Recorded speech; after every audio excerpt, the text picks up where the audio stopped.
tous et bienvenue pour cette nouvelle vidéo qui va donc vous présenter mon C'est lundi que lisez-vous, donc le petit rendez-vous hebdomadaire où je vous présente mes lectures de la semaine passée, ce que je lis actuellement et ce que je vais lire ensuite. Alors la semaine dernière, j'ai plutôt bien lu, parce que j'ai quand même terminé 2 livres pour un total de 600 pages, donc c'est pas mal, sachant que ça a été 2 bonnes lectures. Donc je vous montre tout ça maintenant. Je vous quittais la semaine dernière sur le tome 2 de L'épreuve, La Terre brûlée de James Dashner, publié aux éditions Pocket Jeunesse. Alors, le tome 1 avait été une excellente découverte. Donc, c'est une dystopie dans laquelle on rencontre Thomas qui se réveille complètement amnésique dans une boîte qui l'envoie vers un lieu dont on ne sait trop rien, qui ressemble un peu à un labyrinthe. Et voilà, il va se retrouver avec que des blocards.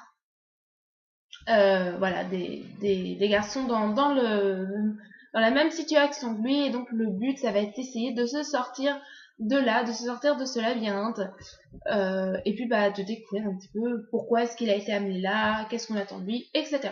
Donc le tome 1 a été vraiment une très très très bonne découverte pour un roman très addictif. La fin nous laissait entrevoir un petit peu la suite, et puis on avait quelques explications, on était complètement dans le flou total quand même, on comprenait vraiment pas les aboutissants de tout ça. Donc dans le tome 2 on retrouve Thomas, donc pour la suite de ses aventures.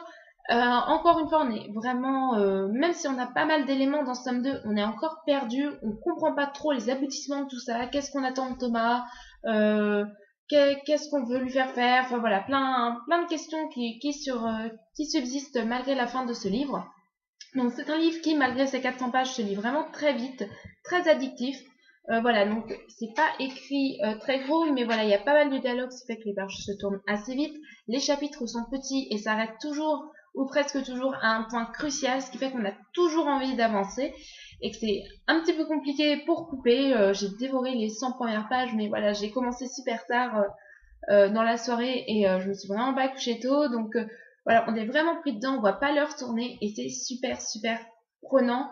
Le tome 1 est en adaptation cinématographique, alors j'espère que ça va bien rendre parce que au vu du tome 2, même le tome 1, ça peut facilement partir dans un film un film à moitié d'horreur.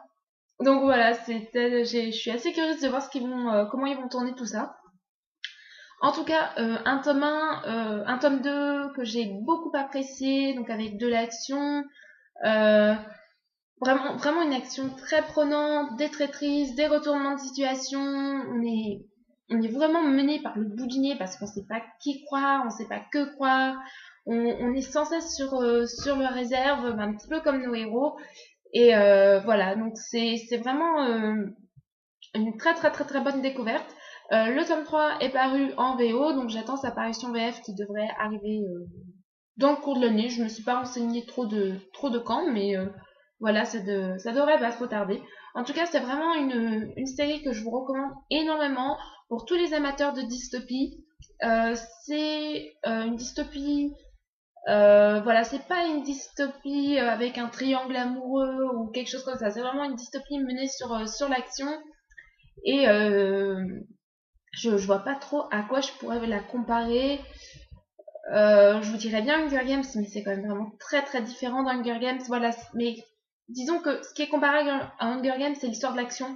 Là, c'est vraiment une action toujours bien menée, toujours palpitante, etc. Donc voilà, avec plein de questions qui subsistent, et puis plein de révélations à nous faire. Donc voilà, franchement, une dystopie très intéressante que je vous invite à découvrir. Donc pour tous les amateurs de young adult, pour tous les amateurs de dystopie, ce livre est à découvrir. Et aux autres, à ceux qui sont tentés, voilà, franchement, ça devrait vous convaincre.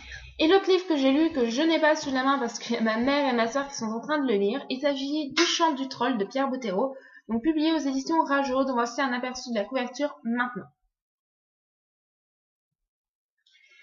Alors, Le Chant du Troll, j'ai envie de le lire depuis sa sortie, mais voilà, au vu du prix, je me suis un petit peu abstenue, puisqu'il coûte un petit peu plus de 17 €. Bon, c'est un livre, voilà, qui se lit assez vite, mais il y a de magnifiques illustrations, donc voilà, c'est ce qui explique le coût du livre, parce que le roman fait 200 pages, enfin le roman, c'est un livre illustré, mais voilà, c'est très agréable.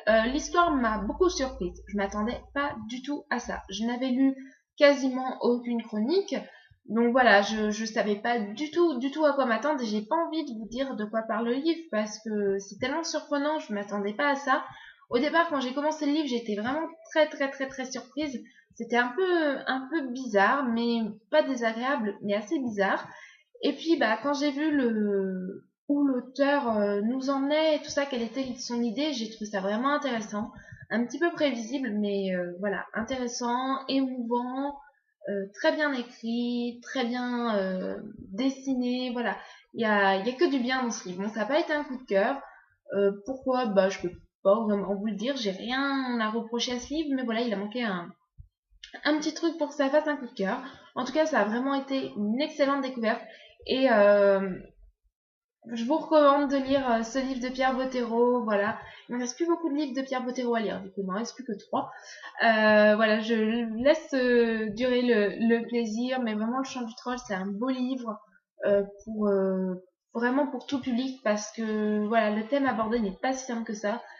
Et c'est poétique, c'est beau, c'est voilà, franchement, un très agréable lecture que je vous recommande beaucoup.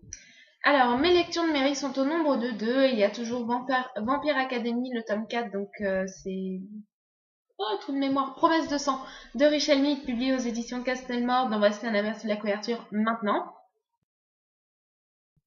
Donc j'ai pas beaucoup avancé, voilà, j'ai pas beaucoup lu dans les transports, donc j'ai pas grand chose à vous en dire, sinon c'est toujours agréable. Et puis ma lecture papier, il s'agit du tome 2 de Cabaret, Vengeance de Gillian Larkin, publié aux éditions Bayard Jeunesse. J'en suis à 79 pages. C'est sympa, l'auteur a rajouté un protagoniste, puisqu'au départ on avait 4 filles, donc Gloria, Clara et Lorraine. Là, nous a rajouté une 4e fille, donc voilà, déjà c'est innovant. Donc pour le moment, j'ai retrouvé les 4, enfin nos 3 héroïnes et la nouvelle. Et puis, donc je me remets tout doucement dans l'histoire, et puis on va voir où ça va me mener. Voilà, le tome 1 avait été une excellente découverte, dont je n'ai toujours pas écrit la chronique non plus. Mais voilà, très surprise par ce début de saga, donc enfin de trilogie.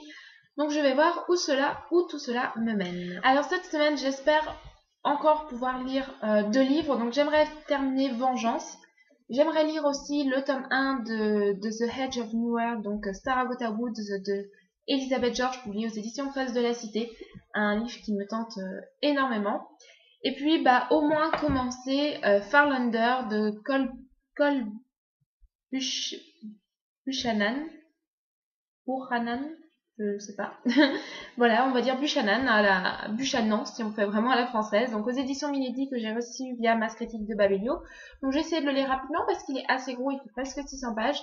Et que voilà, comme j'ai un mois pour le lire, il faut pas que je traîne. Donc voilà, pour mon C'est lundi que lisez-vous. J'espère que je vous aurai tenté avec l'épreuve parce que c'est franchement une saga que je vous encourage à découvrir, que vous aurez envie quand même de vous pencher sur Le Chant du Troll parce que là aussi c'est un magnifique livre que je vous recommande. Et puis Pierre Bottero, voilà, son talent n'est plus à redire, c'est vraiment un auteur parti trop tôt malheureusement parce qu'il écrivait vraiment super bien. Et donc je vous souhaite une bonne semaine lecture et une bonne semaine tout court. Voilà, bisous bisous.